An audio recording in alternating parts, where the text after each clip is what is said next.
Peuple de la liberté, combattant d'une Afrique des valeurs, partisans de la paix, du patriotisme et du panafricanisme, bonsoir. Je suis Hassan Souley Kadri et je suis étudiant à l'université de Niamey.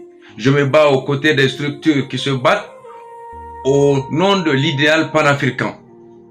À travers vos différents commentaires et vos interventions, il m'a été demandé de prendre le risque de dresser le bilan de la refondation du Niger. Sujet parmi tant d'autres proposés. Je prendrai le risque ce soir de le faire sous le contrôle absolu de la liberté d'expression, d'opinion, de conviction, de pensée et de parole vérifiables. L'heure m'est donc arrivée de briser les chaînes du silence après quelque temps. Prendre la parole, négocier les mots et jouir de mon statut de citoyen doué de civisme, mais aussi habillé de civilité. Contrairement à certaines analyses que nous avons remarquées de façon tronquée et quelques déclarations bigarrées dont la finalité ne peut qu'être machiaviste. Récemment remarquées et publiées sur les réseaux sociaux par certains de nos concitoyens présentant un bilan mitigé sur un tableau assombri des 2 années de gouvernance.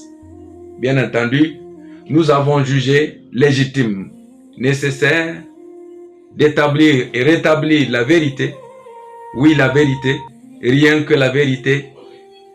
En fait, du moins ce que nous avons vécu, vu, conçu et perçu sur le terrain comme étant de la réalité. En effet, témoin d'une trentaine d'années d'existence sociopolitique, jalonné de régimes et de systèmes de tout genre, parler d'un bilan mitigé relève tout simplement de l'ignorance du sens des concepts, mais aussi de l'inconscience du danger qu'il incarne si l'on ne sait pourquoi, où, quand et comment les utiliser. En fait, il semble que le modèle de citoyen et d'acteur auquel on fait face aujourd'hui au Niger tend à devenir celui-là même qui se bat à la fois pour la chose et... On ne devient pas ce qu'on veut, on ne devient pas ce qu'on prie, on ne devient pas ce qu'on souhaite, on ne devient pas ce qu'on rêve, on devient ce à quoi on croit. La croyance brise l'être humain. Même si tu veux être riche, si tu crois que tu ne peux pas être riche, tu ne vas jamais être riche, c'est impossible. Parce qu'à chaque fois, ton corps, ton esprit va faire des mécanismes d'auto-sabotage. Il va saboter ce que tu fais.